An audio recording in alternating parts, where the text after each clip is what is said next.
आज हम लोग सीखने वाले हैं वर्गीकरण, जिसको इंग्लिश में क्लासिफिकेशन के नाम से भी जानते हैं। ये रीजनिंग का एक बहुत ही इम्पोर्टेंट चैप्टर है, जिसमें से लगभग हर बार 2 मार्क्स का किसी भी एग्जाम में, मतलब लगभग सभी एग्जामों में, एसएससी या रेलवे की सभी एग्जामों में आता है। तो जैसा कि आपको पता होगा कि वर्गीकरण का सीधा अर्थ होता है अलग करना, यानी कि बांटना। तो रीजनिंग में कैसे बांटा जाएगा, तो जैसे पहला इसमें कुल 4 टाइप होते हैं, 4 टाइप। तो चलिए हम पहला टाइप पहले समझते हैं। पहला है संख्याओं का वर्गीकरण, यानी संख्या वर्गीकरण, जिसको हमको फर्स्ट टाइप में अपना पढ़ना है, फर्स्ट टाइप में। और सेकंड टाइप क्या हो जाएगा हमारा? सेकंड टाइप में संख्या के बाद अक्षर आते हैं, ABCD, तो अक्षर वर्गीकरण सेकंड नंबर पे हमारा जो आ जाएगा, अक्षर वर्गीकरण। और थर्ड नंबर पर क्या आ जाएगा? शब्द वर्गीकरण। थर्ड नंबर पर शब्द यानी हिंदी के जो अल्फ़ाबेट होंगे या तो इंग्लिश के। और चौथा आ जाता है हमारा मिश्रित वर्गीकरण। चलिए उसको हम बाद में पढ़ेंगे, लेकिन यही तीनों हमारा जो इम्पॉर्टेंट है वो है संख्या वर्गीकरण, अक्षर वर्गीकरण और शब्द वर्गीकरण। संख्या वर्गीकरण में हमको सबसे पहले क्या दिया जाएगा? संख्याओं के गुण, संख्याओं के गुण, संख्याओं के गुण। अब संख्याओं के जितने भी गुण होते हैं, जैसे कि आप इसमें सबसे पहले पढ़ते हैं परिमेय। अब देखिए संख्याओं में एक जिनको P/Q के रूप में लिखा जा सकता है, उन्हें परिमेय संख्या कहते हैं। इसमें रूट वाली संख्या नहीं आती। ये सब आपको पढ़ना होगा, जो कि संख्या पद्धति का टॉपिक है, लेकिन यहाँ लागू होगा। तो जिसमें आएगा परिमेय और आएगा अपरिमेय। परिमेय संख्या और अपरिमेय संख्या। उसके बाद आएगा भाज्य, और उसके बाद फिर इसका उल्टा अभाज्य। उसके बाद फिर सम आएगा, इसका उल्टा विषम। संख्याओं के जितने भी गुण होंगे वे सब इधर आते चले जाएंगे, तो सम विषम हो गया। उसके बाद आता है संख्याओं का गुण, एक होता है वर्ग और वर्गमूल। और उसके बाद फिर क्या आता है? घन। उसके बाद फिर घनमूल। उसके बाद फिर संख्या का गुणा। अब इसमें किसी संख्या से गुणा करेंगे, उसी संख्या से सभी में गुणा करेंगे। अब इसी प्रकार क्या हो जाएगा? भाग भी हो जाएगा, और जोड़ और घटाव या घटाना भी जिसको बोल सकते हैं। अब इसके अलावा आ जाएगा संख्याओं का आरोही क्रम। ये तो बहुत ज़्यादा आता है, संख्याओं का आरोही, अवरोही और आरोही दोनों क्रम आ जाएगा, आरोही क्रम। तो संख्याओं में इन सभी गुणों को अगर आप जानते हैं, तो क्लासिफिकेशन ऑफ नंबर्स यानी संख्याओं का वर्गीकरण करने में आपको बहुत आसानी होगी। तो इन सबको आपको एक एक करके थोड़ा समझ लेना है। जैसा कि आपने नंबर सिस्टम, ये कहाँ टॉपिक हो जाता है? Number system. तो अब इसके लिए अगर ये क्लासिफिकेशन आपको जानना है रीजनिंग में, तो आपको सबसे पहले मैथ का नंबर सिस्टम जानना पड़ेगा। उसके बाद आता है अक्षर वर्गीकरण। अब अक्षर वर्गीकरण के अंतर्गत आता है, अक्षरों में क्या होता है? सबसे पहले स्वर, उसके बाद व्यंजन, और उसके बाद फिर स्वर व्यंजन अक्षर होते हैं, जिनको अक्षरों को दो भागों मतलब 2 पार्टों में डिवाइड किया गया है, स्वर और व्यंजन में। उसके बाद अक्षरों में क्या होता है? अल्फ़ाबेट, हिंदी अक्षर और गणित अक्षर।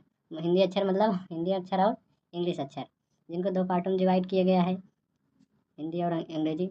और उनमें भी क्या होता है? स्वर, वावेल और व्यंजन, कॉन्सोनेंट। उसके बाद आता है अक्षरों की संख्या, मतलब अक्षरों की संख्या, मतलब कौन सा अक्षर ABCD में कौन सा अक्षर क्या आता है, जिसको हम लोग कोडिंग बोल सकते हैं, या तो फिर इसी को हमने पढ़ा है नंबरिंग। जैसा कि कोडिंग डिकोडिंग ये पार्ट हो जाता है। इसके लिए आपको सबसे पहले क्या पढ़ लेना चाहिए? Coding decoding. अगर आप इसको पढ़ के आएंगे कोडिंग डिकोडिंग, तो यहाँ पर क्लासिफिकेशन में अक्षरों का यानी अक्षर का क्लासिफिकेशन ऑफ अल्फ़ाबेट्स का वर्गीकरण आपको बहुत करने में 1 सेकंड भी नहीं लगेगा, आपको उत्तर आ जाएगा। चलिए इसके बाद फिर आ जाएगा वर्णमाला में अक्षरों की स्थिति, अक्षरों की स्थिति। उसके बाद अब देखिए छोटे व बड़े। अब देखिए अक्षरों में आरोही आरोही, या तो फिर छोटा अक्षर या फिर बड़े अक्षर। और उसके बाद फिर लगभग ये सब जितना इसमें है संख्या के सभी गुण हैं। और ये मतलब संख्याओं से संबंधित संख्या का की गणती संक्रियाएँ की जाएंगी, जैसे जोड़, घटाव और गुणा और भाग भी गणती संक्रियाएँ। गुणा भाग किसी एक संख्या से जोड़ दिया जाएगा हर एक अल्फ़ाबेट में, और उसके बाद उसकी कोडिंग लिखकर फिर से अल्फ़ाबेट लिख देता है। तो अब चलिए तीसरा जो हमारा टाइप है वो है शब्द वर्गीकरण, और चौथा जो हमारा टाइप है वो है मिश्रित वर्गीकरण। तो हमको मिश्रित वर्गीकरण नहीं पढ़ना है, मिश्रित वर्गीकरण हमको नहीं पढ़ना है। मिश्रित वर्गीकरण ये जो संख्या अक्षर वर्गीकरण होता है, इसमें जो ये कोडिंग आता है, इसी से मिलकर ये दोनों क्या हैं, समान हैं। ये दोनों समान होते हैं। अब देखिए शब्द वर्गीकरण में, शब्द वर्गीकरण का ये तो मोस्ट आईएमपी है, मतलब इसी में से प्रश्न एक प्रकार से समझे तो ये संख्या वर्गीकरण और अक्षर वर्गीकरण से नहीं आता, तो इसी में से 100% आएगा। इसमें क्या रहता है, सबसे पहले किसी देश का नाम दिया जाएगा, 2-4 देश का नाम दिया जाएगा, मतलब 4 विकल्प रहेंगे, उसमें से 3 देश रहेंगे, एक राज्य का नाम दे देगा, या तो 3 राज्य रहेंगे एक देश का। इसमें ऐसा छांटना रहेगा कि मतलब जो देश में जो अलग हो जाए। उसके बाद फिर ऐसे राजधानी होगी, राजधानी, उसके बाद देश की मुद्रा। अब 3 मुद्रा दिया रहेगा, एक रुपये मतलब एक दूसरा चीज़ दे दिया जाएगा, जैसे दो दो 3 राज्य एक राजधानी दे देगा, 2 मुद्रा एक राजधानी, ऐसे कर देगा। उसके बाद फिर शरीर के अंग, चलिए अभी प्रश्नों में इनको हम यूज करके देखेंगे। और उसके बाद फिर नदियाँ, नदियों के नाम देगा या तो नदियों के नाम दिया जाएगा, और कुछ दर्रे दे दिए जाएंगे। दर्रे मतलब जैसे कि नदियाँ दे रहा है, उसके बाद फिर पठार या पर्वत, इन सब का नाम ऐड कर देगा। 3 नदियाँ देगा, एक पठार, और फिर उसके बाद पर्वत, फिर उसके बाद जानवर। मतलब इसमें आपको ये क्या है, आपको इसमें एक प्रकार से समझा जाए तो आप अपने कॉमन सेंस से अनलिमिटेड, अनलिमिटेड माने इसमें आपको असीमित शब्दों का वर्गीकरण करना रहेगा। तो चलिए डायरेक्ट अब प्रश्न, बस इसका आप एक लॉन्ग स्क्रीनशॉट ले लीजिए ताकि आपको पढ़ने में आसानी हो, और इसको आप एक स्क्रीनशॉट रख लीजिए। तो चलिए कुछ प्रश्नों की ओर बढ़ते हैं। हम अब संख्या पर आधारित कुछ प्रश्नों को हल करते हैं। तो इधर देखिए, इसमें से हमको दिया गया है चैप्टर चैलेंज में शब्द वर्गीकरण पर आधारित प्रश्न, जिसमें से 134 नंबर तक हमको निम्नलिखित प्रश्नों में क्या छांटना है, विषम अक्षर साधना है, यानी विषम शब्द साधना है। तो पहले आप सबसे पहले देखिए, पहला दिया है ऑप्शन ए कुत्ता, बी कबूतर, अरे सही हो गया, सी खरगोश, और डी बिल्ली। अब आप देखिए, कुत्ता जानवर में आता है, कबूतर पक्षी में आता है, खरगोश जानवर में आता है, और बिल्ली भी जानवर में आती है। तो यहाँ पर ऑप्शन क्या हो जाएगा, सी, ये क्या है, पक्षी, बाकी सब जानवर हैं, बाकी सब ये तीनों जानवर हैं। तो शब्द वर्गीकरण में इसमें क्या लिखा है, उसकी प्रजाति, यहाँ पर आप लिख पाएंगे प्रजाति के आधार पर क्लासिफिकेशन किया गया।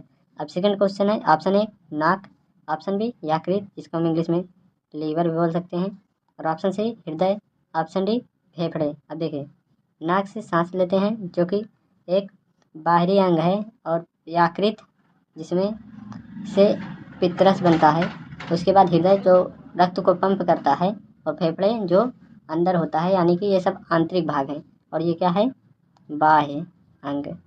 यहाँ पर क्या है, मतलब अंदर बाहर के हिसाब से शरीर के आंतरिक व बाह्य भाग में से तुलना की गई है। अब तीसरा ऑप्शन, तीसरा प्रश्न, मतलब भारत, ए भारत, और बी चीन, सी कनाडा, और डी जापान। अब देखिए, ये भारत है, ऑप्शन ए में भारत, फिर उसके बाद ऑप्शन बी चीन, और सी कनाडा, और डी जापान। आपको अगर जियोग्राफी आप पढ़े हों, अगर आपकी जियोग्राफी मजबूत है तो आपने पढ़ा होगा महाद्वीप, महाद्वीप। अब आप जानते हो तो भारत किस महाद्वीप में आता है, एशिया में, भारत एशिया महाद्वीप में आता है, और जबकि चीन भी एशिया महाद्वीप में, और उसके बाद जापान भी किधर आता है, एशिया महाद्वीप, और कनाडा अफ्रीका महाद्वीप में आता है, इसलिए इसका ऑप्शन सी। तो इसका ऑप्शन सी जाएगा। तो चलिए इसके लिए थोड़ा जियोग्राफी आपको मजबूत रखना पड़ेगा। अब ऑप्शन मतलब प्रश्न 4 देखते हैं। ऑप्शन ने दिया है शब्दकोश। शब्दकोश क्या होता है, शब्दकोश को इंग्लिश में डिक्शनरी मतलब डिक्शनरी बोला जाता है। ग्रंथ सूची, ग्रंथ जिसमें लिखा हो। अब चौथे प्रश्न में आपको आया है पहले ऑप्शन शब्दकोश, जिसको इंग्लिश में डिक्शनरी भी लिख सकते हैं, और दूसरा ग्रंथ सूची, जिसको हम लोग जिसमें ग्रंथों का संग्रहालय, ग्रंथ लिस्ट जिसको बोल सकते हैं, तीसरा शब्दावली, और चौथा पर्याय कोश। पर्याय कोश मतलब पर्यायवाची आप समझ सकते हैं, मतलब जिसका पर्याय अर्थ निकाल कर कोश लिया जाए, मतलब जिन जिन अर्थों में अर्थों वाले का कोश माने क्या होता है, संग्रहालय, कोश माने संग्रहालय, तो मतलब अक्षरों के संग्रहालय को पर्याय कोश कहते हैं। तो शब्दावली, शब्दावली क्या होता है, शब्द होता है, तो इसमें ये क्या आ जाएगा, शब्दावली, क्योंकि ये सब कोश और ग्रंथ सूची ये सब मतलब संग्रहालय के रूप में लिस्ट है, और ये भी क्या है, डिक्शनरी, डिक्शनरी में कई सारे, जबकि शब्दावली एक होता है। अब देखिए पांचवा प्रश्न में हमारा है वाराणसी, प्रयागराज, कानपुर, दिल्ली। अब आप देखिए, वाराणसी एक ज़िला है, प्रयागराज एक ज़िला है, कानपुर भी एक ज़िला है, जबकि दिल्ली क्या है, राज्य, या तो हम इसको बोल सकते हैं केंद्र शासित प्रदेश। तो आपका ऑप्शन इधर क्या जाएगा, ऑप्शन डी, दिल्ली। चलिए अब अक्षर पर आधारित, हम इसके बाद अक्षर वर्गीकरण पर आधारित प्रश्न देखते हैं, जिसका निर्देश दिया गया है 35 से लेकर 65 तक दिए गए विकल्पों में से विषम अक्षर समूह या अक्षर समूह को ज्ञात कीजिए। देखिए, जिसमें 35 नंबर प्रश्न है, option A P, option B I, option C B, option D N. अब देखिए, आपने पढ़ा होगा आई, स्वर और व्यंजन, आपको बताया था अक्षरों में बगल इधर बगली फोटो लगा है, आप इसमें देख सकते हैं। तो ऑप्शन आपका जो सही हो जाएगा ऑप्शन बी, जो कि स्वर है, बाकी सब क्या है, व्यंजन। अब 36 नंबर प्रश्न में option A F G, option B A Z, option C Q R, option D K L. चलिए देखिए, एफ क्या होता है 6 और जी का 7 और ए का कितना होता है 1 और 27 और ऑप्शन क्यू का 17 18, के का 11 और एल का 12।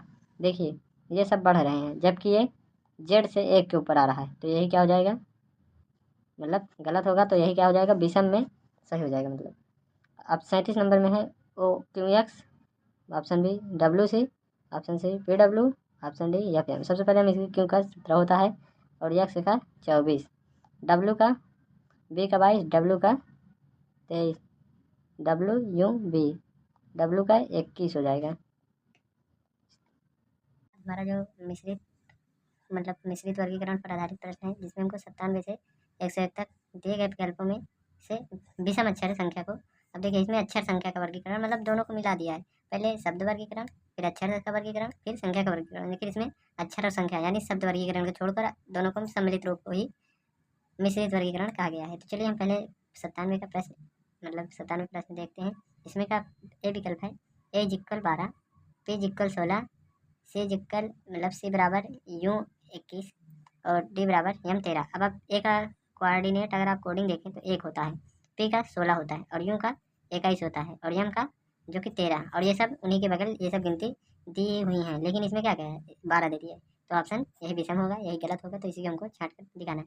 अब देखिए इसके बाद 98 में ऑप्शन ए बी सी का संबंध सी के साथ, ऑप्शन बी डी का संबंध 20 के साथ, ऑप्शन सी डी का संबंध 12 के साथ, ऑप्शन डी ई एफ का संबंध 35 के साथ। और आप लोग देख सकते हैं ये प्रश्न जो इसके पहले वाला प्रश्न आरआरबी एनटीपीसी 2021 में, और ये भी किस में पूछा गया, यूपी प्लस एएसआई 2021। चलिए इसमें क्या देखिए, बी का कितना होता है 2 और उसके बाद सी का 3 और डी का क्या होता है 4 और ई का 5, सी का क्या होता है 3 और डी का 4, ई का क्या होता है 5 और एफ का 6। अब आप यहाँ पर थोड़ा ध्यान दीजिए, तो इस सब में क्या कराया है गुणा, इन दोनों का गुणा कराएंगे तो ये 6 में बन जाएगा, 4 और 5 का गुणा कराएंगे 20 बन जाएगा, 3 और 4 का गुणा कराएंगे 12 बन जाएगा, लेकिन अगर 6 और आप 5 या 6 का गुणा कराएंगे तो 35 नहीं बनेगा, अर्थात ये गलत है और हमको विषम छाड़ना है, तो ये हमारा सही हो जाएगा। तो चलिए 99 प्रश्न में हैच $8 ऑप्शन ए है, ऑप्शन बी है हैच $6 और उस ऑप्शन सी है हैच $4, ऑप्शन डी हैच 32। तो देखिए सब में यहाँ पर 3 चिन्ह दिए गए हैं, जिसमें बीच में एक संख्या है और आगे हैच और पीछे डॉलर का संकेत है, लेकिन यहाँ पर हैच और 32 दिया है यानी 32, जो कि यूपी पुलिस कांस्टेबल 2020 में पूछा गया है। तो इसमें देखिए एक ही चिन्ह है और एक संख्या, तो यही हमारा गलत होगा, अर्थात इसमें विषम छाड़ना है, तो यही हमारा सही हो जाएगा।